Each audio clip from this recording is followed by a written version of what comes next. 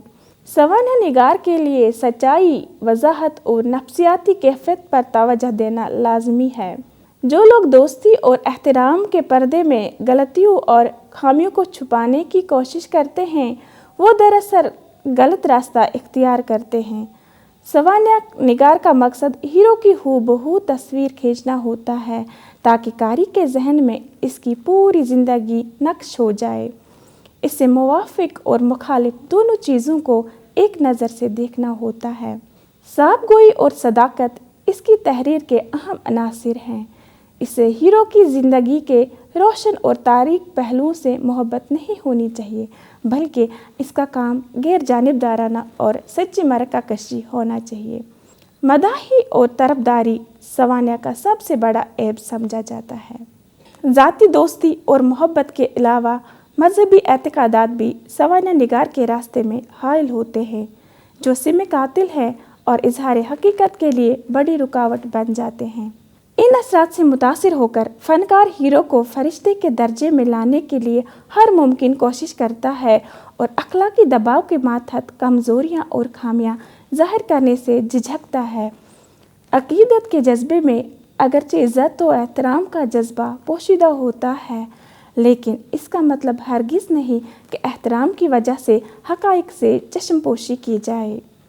سوانح نگار کو چاہیے کہ وہ زائد معائب اور کمزوریوں کو بھی نمایاں کرے۔ جس طرح محض مداحی کرنا اس کا مسلک نہ ہونا چاہیے، اسی طرح معائب میں تکلفات کو برائے کار لانا بھی نامناسب ہے۔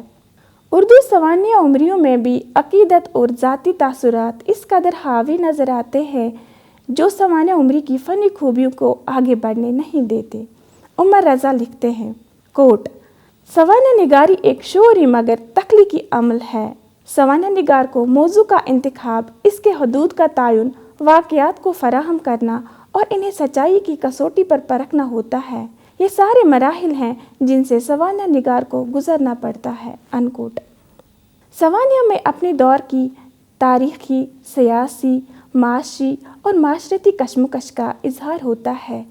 بغیر اس کے کوئی سوانح مکمل نہیں ہو سکتی، کیونکہ ہیرو جس ماحول میں پرورش پاتا ہے، اس کے اثرات اس کی زندگی پر حاوی ہوتے ہیں۔ اس لیے کسی فرد کی سیرت اور ذہنی ارتقاء کو بغیر اس دور کی تمدنی زندگی کے نہیں سمجھا جا سکتا، مگر سوانح نگار کو تاریخی طریقہ اپنانے سے گریز کرنا چاہیے، یعنی حقائق کو خشک انداز میں نہیں بلکہ دلچسپ پیرایہ میں بیان کرنا چاہیے۔ بقول عبدالقیوم، کوٹ: سوانح نہ تو تاریخ ہے اور نہ افسانہ، بلکہ وہ تاریخ کی بے وقت سچائی اور افسانے کی غیر حقیقی زندگی دونوں کے درمیان کی چیز ہے۔ انکوٹ۔ کبھی کبھار وقت کے حکمران کی خوشنودی کے لیے بھی سوانح عمریاں مرتب کی جاتی ہیں، مثلاً نیپولین، لنکن، گاندھی وغیرہ کی سوانح عمریاں، مگر ان میں اکثر سوانح نگار فن اور موضوع دونوں کا بھرپور حق ادا نہیں کر پاتے ہیں۔ بعض لوگ اپنی سوانح عمریاں خود قلم بند کراتے ہیں۔ ان کا مقصد نام و نمود اور شہرت حاصل کرنا ہوتا ہے۔ اس قسم کی سوانح عمریوں میں مصنف اپنے فن کے ساتھ ایماندار نہیں رہ سکتا۔ سوانح نگاری کے ابتدائی نمونے کتبوں اور بھوج پتروں وغیرہ کی شکلوں میں ملتے ہیں، لیکن باقاعدہ سوانح عمری لکھنے کا رواج یہودیوں سے شروع ہوتا ہے۔